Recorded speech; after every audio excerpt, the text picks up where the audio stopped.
మహారాజా, నాకు చోటివ్వండి.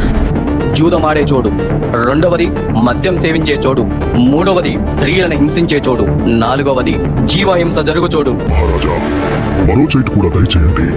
బంగారం ఉన్న చోటు కూడా నువ్వు ఉండొచ్చు. గత భాగంలో చూసాం, పరీక్షిత్తు కలిగి బంగారంలో ఆశ్రయం ఇచ్చాడు. ఆ బంగారమే ఇప్పుడు మహారాజ్ విచక్షణను కప్పేసింది. ఒక రోజు రాజు ఆ బంగారు కిరీటం ధరించి వేటకు వెళ్ళాడు. కీకారణ్యంలో వెంటాడుతున్న రాజుకి కాలం తెలియలేదు. మిథ్యా గర్వంతో ఆయన అడవి పొదల మధ్య పరిగెడుతూ ఉన్నాడు. సూర్యుడు ప్రచండంగా మండుతూ ఉండగా అడవి అంతా ఎండిపోయింది. అడవిలో తిరిగి తిరిగి రాజుకు విపరీతమైన దాహం వేసింది. గొంతు ఎండిపోతుంది, పెదవులు పగులుతున్నాయి. రాజు చితగర్వం ఇప్పుడు దాహం ముందు తల వంచింది.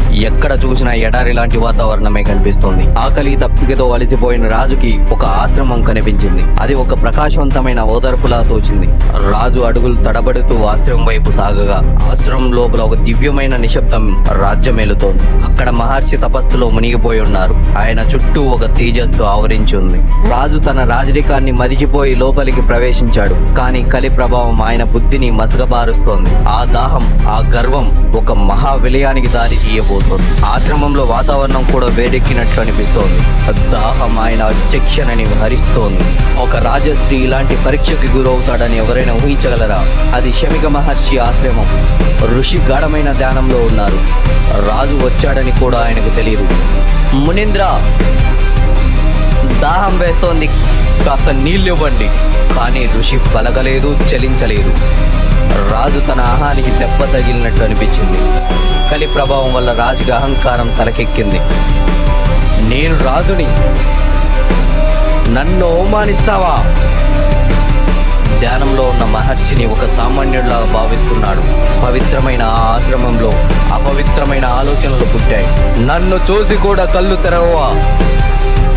ఇంత గర్వమ్మా? ఆయన మాటలు ఆశ్రమ గోడలకి తగిలి ప్రతిధ్వనిస్తున్నాయి. రాజు విచక్షణని పూర్తిగా కోల్పోయాడు. అప్పుడే నేల మీద పడి ఉన్న చచ్చిన పాము ఆయన కంటపడింది. ఆ క్షణంలో వినాశకాలే విపరీత బుద్ధి అన్నట్టు ప్రవర్తించాడు. తన విల్లుని ఆ చచ్చిన పాము వైపు చాచగా పాముని విల్లు కొనతో పైకి లేపాడు.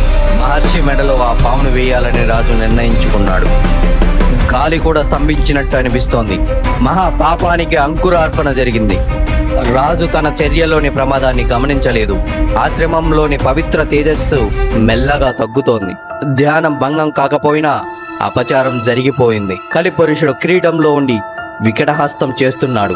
ఇది పరీక్షిత్తు చేసిన మొట్టమొదటి మరియు చివరి తప్పు. ఆ మృత సర్పం ఋషి మెడలో ఒక వికృత హారంలా వేలాడుతోంది. పరీక్షిత్తు వెటకారంగా నవ్వుతూ ఆశ్రమం వెలుపలికి నడిచాడు. విల్లును భుజానికి తగిలించుకుని గుర్రం వైపుగా సాగాడు. గాలిలో ఒక విధమైన వేడి, నిశ్శబ్దం మలుముకున్నాయి. రాజు మనసులో తాను గొప్ప పని చేశాననే భ్రమ, కలి ప్రభావం ఆయన విచక్షణని పూర్తిగా హరించింది. లోని పక్షులు హఠాత్తుగా అరుపులు ఆపేశాయి. ఆశ్రమం మళ్లీ నిశ్శబ్దంలో మునిగిపోయింది. కానీ ఆ నిశ్శబ్దం తుఫానుకు ముందు వచ్చే ప్రశాంతత లాంటిది. శమిక మహర్షి మాత్రం ఆ సమాధి స్థితిలోనే ఉన్నాడు. ఆయనకు బాహ్య ప్రపంచముతో సంబంధం తెగిపోయింది. కొద్ది దూరంలో నదీ తీరాన ఒక బాలుడు ఆడుకుంటున్నాడు. ఆయనే మహర్షి కుమారుడు శృంగి. హఠాత్తుగా ఆయన మనసులో ఏదో ఆందోళన కలిగింది. వేగంగా ఆశ్రమం వైపు అడుగులు వేశాడు. ఆశ్రమం లోపలికి రాగానే ఆయనకు ఒక దారుణం కనిపించింది. తన తండ్రి మెడలో ఒక చచ్చిన పామును చూసి నిశ్చష్యుడయ్యాడు. ఆ బాలుడి కళ్ళు అగ్నిగోళాల్లా మారాయి. ఎవరు నా తండ్రిని అవమానించే సాహసం ఎవరు చేశారు? ఆయన కోపం అడవిని దహించేలా ఉంది. బ్రాహ్మణ తపస్సు ఇప్పుడు అగ్నిపర్వతంలా మండుతోంది. ఆశ్రమంలోకి గాలి ఒక్కసారిగా హోరున వచ్చింది. పవిత్రమైన ఆలయం ఇప్పుడు క్రోధానికి నిలువైంది. శృంగి తన కమండలంలోని నీటిని చేతిలోకి తీసుకున్నాడు. ఆ నీటి బిందువులు ఇప్పుడు మృత్యువులకు సాక్ష్యాలు. క్షత్రియ గర్వంతో విర్రబీగుతూ ఆ రాజు మర్యాద తప్పాడు.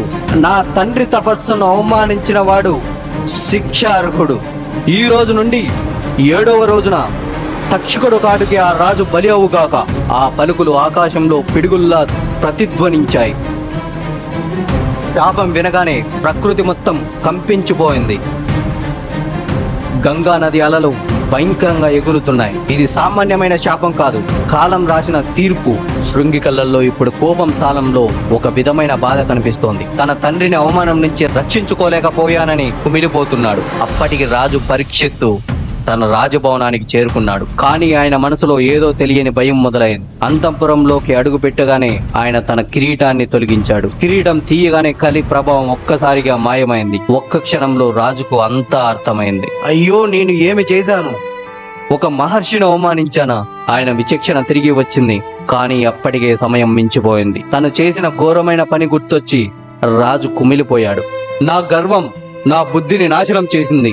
ఆ కిరీటంలో దాగున్న కలి ఇప్పుడు నవ్వుకున్నాడు. రాజు తన పాపానికి శిక్ష కోసం వేచి చూశాడు. ఇంతలో ఆశ్రమం నుంచి ఒక వార్త వచ్చింది.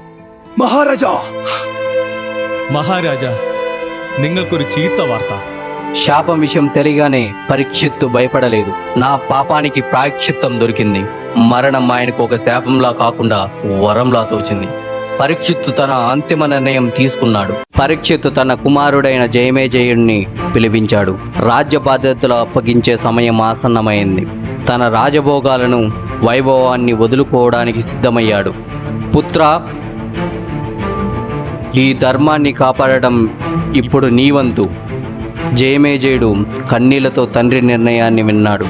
మరణ భయం లేని మహారాజుని చూసి అంతా ఆశ్చర్యపోయారు. పరీక్షిత్తు రాజభవనం నుండి బయటికి నడిచాడు.